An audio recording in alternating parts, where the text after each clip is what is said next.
바닥에서 남들이 버릴 때 주로 이제 사 먹는 거지.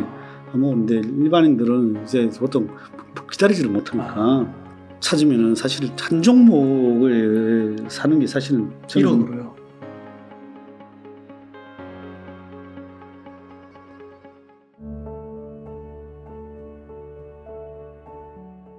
대표님 그 삼성전자도 좀 여쭤보겠습니다. 아 맞네요. 반도체.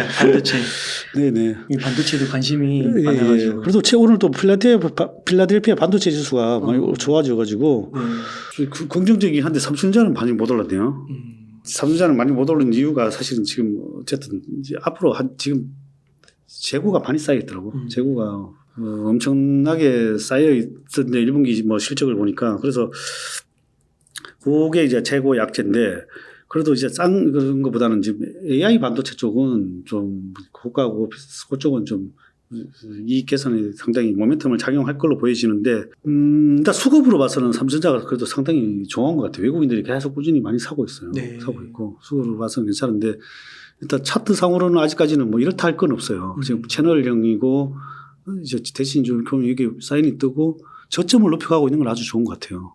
네. 이렇게 계속 저점을 이렇게 높여가고 가고 있는 상황이라 저점을 높여가는 건 아주 좋아 보이고 그러나 이제 얘가 제대로 하려면은 또 이런 추세를 한번 뚫어야 되는데 추세선상에 계속 저점을 높여가는 건 아주 좋은데 이 추세선은 아직 못 뚫고 있고 결국은 또 한 요런 7만 원대를 안착을 해야 한번 또 노릴 수 있는데 제가 생각에는 요게 하려면은 아까 했던 수급이 들어와야 되잖아요. 외국인 기관 이런 수급이 돈이 제일 중요한 거잖아요. 삼성전자는 내 힘으로만 가는 게 아니잖아요. 그게 이제 가장 숙제긴 한 거죠. 그래서 숙제긴 한데 아마 뭐 이제 감산도 들어가고 뭐 하면 내년 뭐 하반기 2분기까지는 뭐 안 좋을 수 있고 3분기는 개선된 여지가 있다고 하는데 주식은 또 모르잖아요. 반영이 뭐 좀 선반영되는 경향이 있다 보니까 그래서 저는 요게 좀 제 생각인데 좀 계속 채널형 박스로 움직이지 않을까 생각을 하고 떨어지면 저점에서 좀 사모으고 올라가면 뭐 7만 원대 계속 전으로 부딪히는 상황이라고 보여집니다. 보여지는 상황이고 그래서 결국 이거는 솔직히 삼성전자는 뭐 선물 뭐 여러 가지 옵션 뭐 이런 것도 다 연결해서 움직이다 보니까 프로그램성도 움직이다 보니까 이 회사 실적이랑 또 무관할 수 있고 그래서 뭐 경기 상황이랑 상당히 밀접하게 움직이다 보니까 제가 생각에는 그 아까 코스피 지수랑 비슷하게 움직이지 않을까 생각을 합니다. 대신 뭐 내년 이게 한 2년간은 그래서 내가 안테나를 펼쳐본 거야. 앞으로 2년간은 좋지 않다. 대신 이제 좋지 않다고 뭐 얘기가 있더라고. 반도체 전문가들이. 그래서 2년간은 안 좋으니까 근데 이제 뭐 선반 주기가 안 좋을 때도 이렇게 안 좋다고 해도 지금 최근에 바닥에서 이렇게 올라왔으니까 주가는 뭐 솔직히 귀신도 모르는 거니까 또 특히 삼성전자 같은 경우는 안 좋을 때도 이렇게 움직이니까 그거는 이제 개인마다 성향마다 이런 현금이 많은 사람들마다 우리 이제 이런 대형주들을 그렇게 많이 투자하는 편은 아니다 보니까 뭐 그 사람들의 상황에 따라서 좀 떨어지면 뭐 이렇게 성적 가진 계신 분이면 좀 많이 떨어질 때 좀 추가 매수하는 전략은 나쁘지 않다고 보여집니다. 네. SK 하이닉스도 좀 볼 수 있을까요? 네네. 얘도 거의 주봉상으로는 거의 뚫을까 말까 이렇게 있네요. 일봉상은 여기도 바닥에서 해가 뜨고 얘도 계속 채널링이 갖춰져 있네요. 이렇게. 대신 얘도 저점은 이렇게 높여가고 있고 반도체는 아까 얘기했다시피 지금 현재 상황은 이제 그렇게 지금 녹록지 않은 상황입니다. 현재 상황은 이제 실적으로 나오기는 녹록지 않은 상황이나 그다음에 주봉상으로는 결국은 이게 매물배로 착용하고 있습니다. 9만 원대, 9만 5천 원대. 매물대로 착용하고 있으니까 이게 안착을 해야 결국 한 10만 원 정도 안착을 해야 회사를 한번 또 해야 되는데 그때 좀 바이를 할 수 있는 거예요. 안착을 하면. 오히려 10만 원 안착하면은 좀 안정권이 이제 이게 이제 추세가 바뀌었다고 볼 수 있는 거죠. 지금은 추세는 지금은 월봉상으로는 하락 추세 구간이고 또 주봉상으로는 아직 이제 주봉상도 아직 이 추세를 못 벗어났던 거죠. 10만 원 안착을 했다는 거는 지금 9만 2천 원이라고 하면 그래도 8천 원은 오른 거잖아요. 그렇죠. 근데 이 정도는 오른 상태를 확인하고 들어가는 게 더 맞다고 보통 제 같은 경우는 그렇게 하진 않아요. 아. 제 같은 경우는 이제 주로 이런 바닥에서 남들이 버릴 때 주로 이제 사 먹는 것이 먹는데 일반인들은 이제 보통 기다리지를 못하니까 이제 가서 기다릴 여력이 있으면 괜찮은데 대부분 다는 이렇게 이제 모멘텀 플레이 하거나 진짜 나는 추세 확인하고 들어갈래. 그래야 많이 먹을 수 있으니까 확인하고 들어가려면 이제 추세가 완전히 돌파하고 오히려 돌파하고 다시 내려올 때 돌파하거나 돌아왔다가 내려왔을 때 조정 줄 때 다시 사거나 그렇게 하시는 분들이 좀 더 이제 어떻게 보면은 좀 더 빠른 수익을 낼 수는 있겠죠. 근데 이제 저는 이제 워낙 제 필명이 저삼고팜이라 싸게 사는 걸 좋아하다 보니까 어떻게 하면 싸게 살까? 그래서 아예 기다리자. 어떻게 싸게 살까? 싸게 살 때 남들이 버릴 때 이제 살려고 하고 그래서 이런 지표들을 자꾸 만들어낸 거죠. 제가 만들어내려고. 싸게 어떻게 하면 싸게 살까? 그러면 저렇게 싸게 샀어요. 네. 근데 뭐 조금은 오를 수 있는데 계속 좀 이렇게 왔다 갔다 하면서 네. 추세선을 올리지 못하는 거예요. 네. 그럴 때는 그냥 계속 보유하시는 거예요. 그래서 그럴 때는 이제 내가 시장도 지금 박스 피고 뭐 이렇다잖아. 그러면 내가 요때 산 것들 그때 좀 아까 주는 거죠. 고점에 이제 매물비기 많은 데가 좀 줄이고 계속 요를 부딪힐 때마다 줄인 거죠. 요를 부딪히면 줄이고 또 이럴 때 바닥에 오면 좀 사고 부딪히면 줄이고 이런 식으로 하면서 물량을 계속 늘려가려는 전략을 하는 거죠. 뭐 만약에 내가 SK 하이닉스가 좋다 이렇게 이제 이 회사를 계속 내가 사 먹을 거야 이런 전략이라면 계속 부딪히면 팔고 부딪히면 떨어지면 사고 이거 근데 보통 사람은 그걸 못 하죠. 못 하죠. 사고 팔고를 잘 계속 보고 있고 그러니까 저야 전문 투자가니까 이제 네. 그렇게 되지만은 일반인들은 이제 차트 대입해서 사고 팔고 그러고 또 그걸 하기 쉽진 않죠. 네. 대표님 마지막으로 지금 관심이 없지만 그래도 많이 들고 계신 네이버 카카오 한 번만 좋습니다. 네. 관심이 없더라고요. 포기하신 것 같아요. 근데 이것도 나중에 되면 뭐 다 시간이 문제지 뭐. 네이버도 거의 박스피네요. 박스피고 거의 박스피인데 박스피는 아니고 박스권이죠. 박스권인데 최근에 얘들도 그래도 해외에서 상당히 뭐 매출액이 괜찮게 나오는 것 같더라고요. 네이버는 보니까 실적은 매출액은 상당히 좀 성장을 했고 그다음에 영업이익도 좀 성장을 했는데 순이익은 좀 줄었더라고요. 그래도 성장을 계속 하고 있으니까 제가 봐서는 뭐 좀 저점 구간에 계속 사모아가면 오히려 뭐 지금 위에서 물리신 것 같았으면 사모아가면 앞으로 저는 또 기회는 계속 올 수 있다고 생각을 해요. 네. 네이버, 카카오도 마찬가지고. 카카오도 마찬가지고 이런 이제 기업들 결국은 얘들은 또 물론 AI까지도 진출해서 또 앞으로 또 성장을 하려고 하고 얘들은 뭐 이런 웹툰 그다음에 뭐 엔터테인먼트 카카오도 지금 최근에 또 엔터테인먼트 사업까지 진출했잖아요.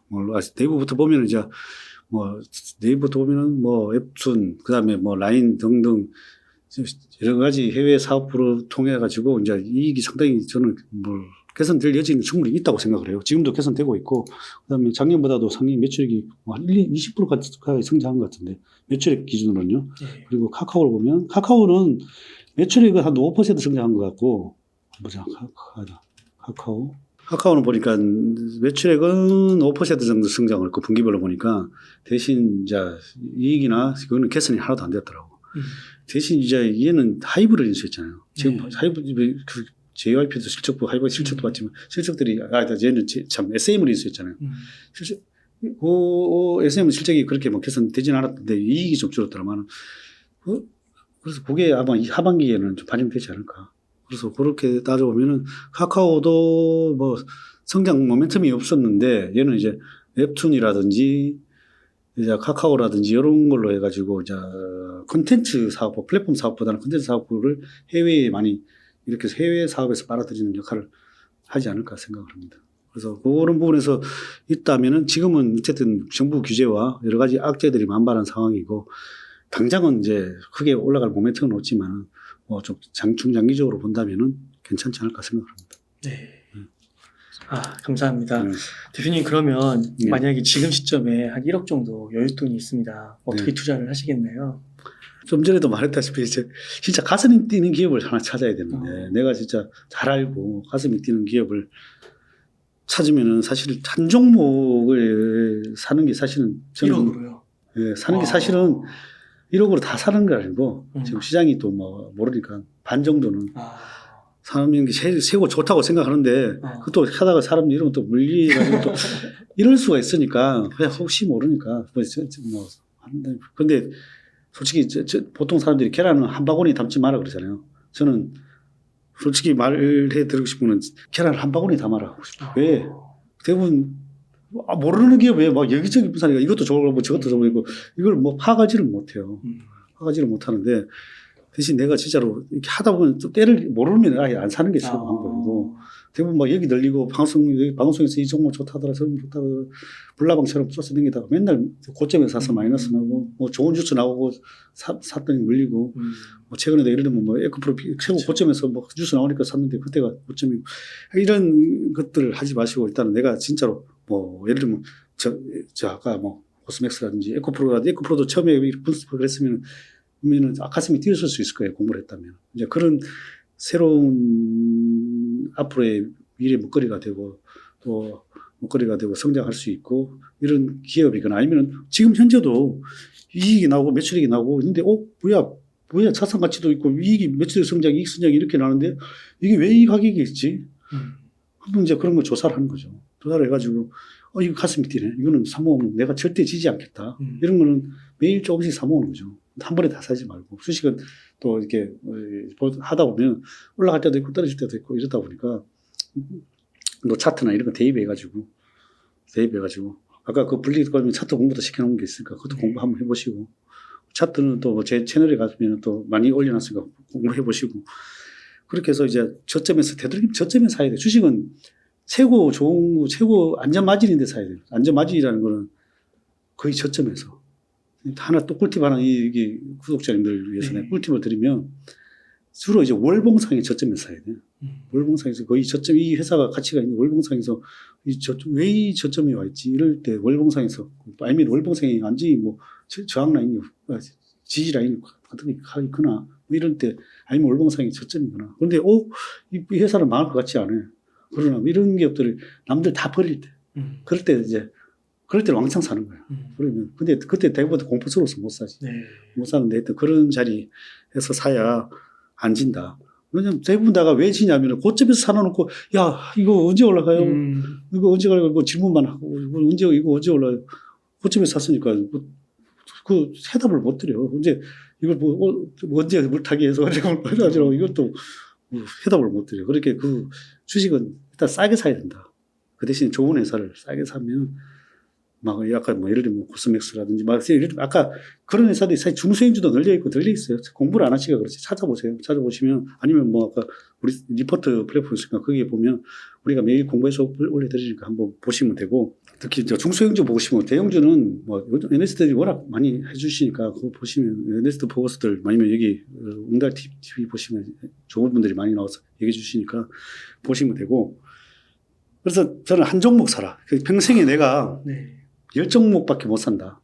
평생에 10종목밖에 못 산다 생각을 하고 그 한 종목 사다 보면 근데 시간은 좀 안 올 수 있어요. 운이 내한테 안 닿아서 안 올 수 있어. 근데 그게 시간을 더 만약에 끌잖아요. 끌면은 폭발해요. 폭발해서 먼저 100% 날 거 1000% 나요. 그런 회사들. 좋은 회사니까. 결국은 내한테 보석이면 남한테도 보석이 있는 거죠.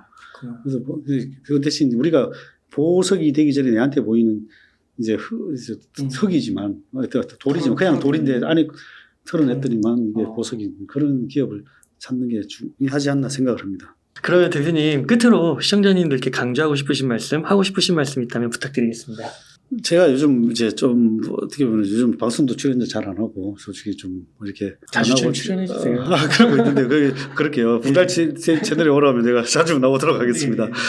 그래서 그 이유는 좀 이게 인생도 좀 이렇게 바쁘게 살고 노력하고 열심히 사는 것도 중요하지만 한 번씩 다르게 되돌아보고 또 하는 것도 중요한 것 같아요. 근데 이렇게 주식 투자도 때로는 뭐 쉴 때도 있고 때로는 또 뒤에서 물러나서 여유를 가지고 볼 때도 필요하다고 생각을 해요. 그래서 너무 이렇게 깊숙이 하다 보면은 뭐 안 보일 때가 있어요. 좀 뒤로 한 발자국 물러나 보면 보일 때가 있어요. 그래서 주식 투자도 너무 이렇게 급하게 한 번에 돈을 벌려고 한다 보면 오히려 뒤로 마이너스 계속 가요. 너무 급하니까 사람이 쫓기게 돼 있거든요. 그래서 좀 시간을 가지고 여유를 가지고 저는 매일 어떤 기분으로 살고 있냐면 매일 소풍 왔다 생각하고 오늘도 그러니까 날 만나준 사람한테 저하고 같이 소풍 와줘서 너무 감사합니다. 헤어지거든요. 그래서 어쨌든 그 자체를 하루 자체를 제가 소풍 온 느낌으로 살고, 그리고 내가 또 언제 죽을지 모르잖아요. 뭐 사고 나가 죽을 수도 있고, 뭐 죽을 수도 있고, 그냥 그 자체에 그냥 하루하루에 그냥 뭐 이렇게 만족하려고 하고, 또 행복하려고 노력하고, 좀 스트레스 안 받으려고 노력하고. 여러분들 그렇게 살려면은 또 건강해야 되잖아요. 그래서 여러분들 일단 제일 중요한 거는 건강하고, 행복한 마음가짐이 중요하지 않나 생각합니다. 네, 또 그렇게 건강과 행복을 또 챙기다 보면 또 안 보이던 게 보일 수도 있고, 맞습니다. 네네. 시야도 넓어질 수 있고. 네, 때로는 하여튼 뭐 그런 여유를 가지기 위해서 더 기다릴 수도 있고. 기다릴 수도 있고 좀 너무 급하게 서두르지 마시라고 생각합니다. 네. 말씀드리고 싶습니다. 네, 감사합니다. 주식 투자와 함께 인생 전반에 대한 이렇게 점검까지 한번 짚어주셔서 너무 감사의 말씀드립니다. 그러면 오늘 인터뷰 이 정도에서 마무리하도록 하겠습니다. 이렇게 해서 두웨블리TV의 배진환 대표님을 모시고 이야기를 나눠봤습니다. 이 시간 동안 유카이 사이트 많이 나눠주셔서 감사의 말씀드립니다. 오늘 고생 많으셨습니다. 고맙습니다.